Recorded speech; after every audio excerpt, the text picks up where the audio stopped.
ইমাম হুসাইন পাক কারবালার মাটিতে আমাদের শিক্ষা দিয়েছে। এই মেম্বার, এই গ্রামের গোলাম মুস্তাফা মেম্বার সাহেব 10,100 টাকা নারী তাকবীর, 5,000 টাকা বাকি আর 5,100 টাকা নগদে দিয়েছেন, 5,000 টাকা বাকি দিয়েছেন মেম্বার সাহেব। আল্লাহ কবুল করেন। কি কাগজে রাইন বান 1500 টাকা দিয়েছেন, আল্লাহ কবুল করুন। জোরে বলি আমিন।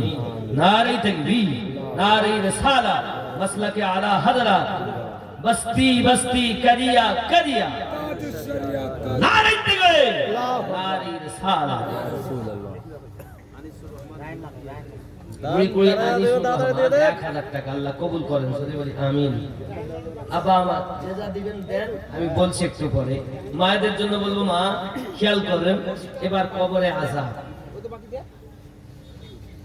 যুবক আমার, সোনা মানিকেরা, কবরের ভিতরে আযাব হবে এমন বাবা অন্ধ, চোখে দেখতে পান না, তিনি কানে শুনতে পান না। বাবা জিজ্ঞাসা, হে বাবাজি, আমার নিযুক্ত করা হবে তাকে গুর্জ মারার জন্য। হে যুবকেরা আমার, প্রথম থেকে আপনার বলা হয়েছে, মানুষ যখন আপনার কিনা আস্তে আস্তে কবরের ভিতরে তাকে শোয়ানো হলো, এই কবরের ভিতরে তার পেটটা ফুলতে থাকবে। বাবা যুবকরি, এমন করে পেট ফুলবে রে বন্ধু, এই সোনা মানিকেরা 10 দিনের ভিতরে আপনার 3 দিনের মধ্যে তার নখ পচতে আরম্ভ করবে রে। যে নখগুলো পচে পচে আপনার কিনা আপনার চলে যাবে, পেটগুলো ফুলে মোটা হয়ে যাবে। এই যুবকেরা আমার, 10 দিনের মধ্যে পেটটা ফেটে যাবে বাবা, আর এমন দুর্গন্ধ তার মধ্য থেকে বার হয়ে যাবে। যুবকরি, এত জোরে আওয়াজ হবে, ফাটার আওয়াজ। গাড়ির চাকা যদি বাস্ট হয়, কেমন আযাব, কেমন আওয়াজ আমরা শুনতে পাই বাবা। এত গম্ভীর আওয়াজ, মানুষ ব্যতীত সব জীব তার আওয়াজ শুনতে পায়। এই যুবকেরা আমার, ওই পেটে দুর্গন্ধময় আপনার বিচ্ছু দেওয়া হবে, এত দুর্গন্ধ বার হবে, বিচ্ছু সাপ তাকে আপনার সবল মারতে থাকবে।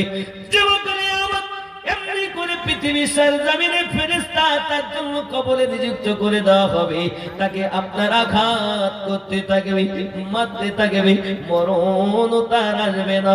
চিৎকার মেরে মেরে কাঁদবে, পিপাসায় কাতর হয়ে যাবে রে বন্ধু, পিপাসায় কাতর হয়ে যাবে।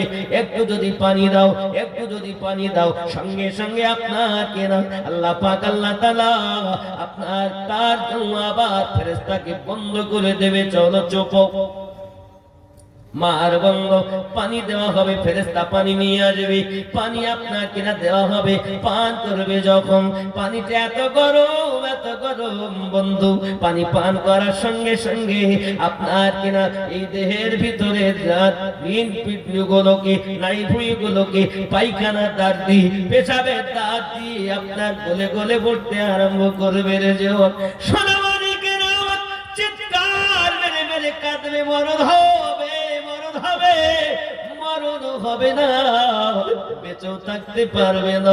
এই যুবকেরা আমার, সোনা মানিকেরা, কবরে আযাব এমন শক্ত আযাব রে বাবা।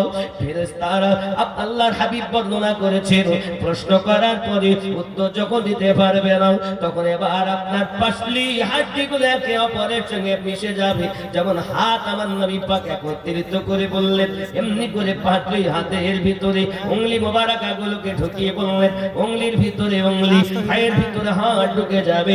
হে যুবকেরা আমার, ডাইনের পাশলি বামে, বামের পাশলি ডাইনে, এত সংকীর্ণ হবে কবর। যুবক মুর্দা কাঁদবে, চিৎকার মেরে মেরে কাঁদবে। যুবক, মৃত্যু নাই, বাঁচার উপায় নাই। এই সোনা মানিকেরা, মদখোর, সুদখোর, জুয়াখোর, জেনাখোর, কবরের আযাব থেকে নিকৃষ্ট পাওয়া তো সহজ নয়। হযরত বাররা রাদিয়াল্লাহু তাআলা আনহু বর্ণনা করেন, একবার মদিনা মুনাওয়ারাতে একজন সাহাবীর আপনার জানাজার জন্য আপনার নিয়ে এসেছে।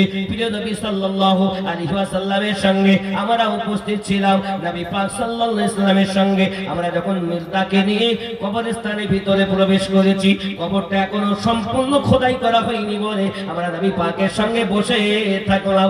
আল্লাহর হাবিব বসে গেলেন, আমরা বসে থাকলাম। আকাশের দিকে রাসূল আমার তাকাচ্ছেন, নিচের দিকে আল্লাহর হাবিব তাকাচ্ছেন। আল্লাহর হাবিব এমন সময়তে বর্ণনা করতেছেন সাহাবীরা মরণের কষ্ট কত, কবরের আযাব কত ভয়ঙ্কর হবে। নবী আমার বর্ণনা দিয়েছেন পাঁচলির ভিতরে পাঁচলি ঢুকে যাবে। শুধু তাই নয়, প্রশ্নের উত্তর যদি না দেওয়া যায় তার জন্য একটি ফেরেশতা নির্ধারিত করা হবে। বলো তোমার রবকে, উত্তর দিতে পারবে না, হাতুড়ি বাড়ি মারা হবে। এক হাতুড়ে আঘাতে 70 গজ মাটির তলে আপনার কেনা ঢুকে যাবে। আবার তাকে জীবিত করা হবে, পূর্বের ন্যায় হয়ে যাবে। আবার জিজ্ঞাসা করা হবে, উত্তর দিতে পারবে না, আবার মারা হবে। যুবকরা আমার এমনি করে আযাব তার জন্য হতে থাকবে।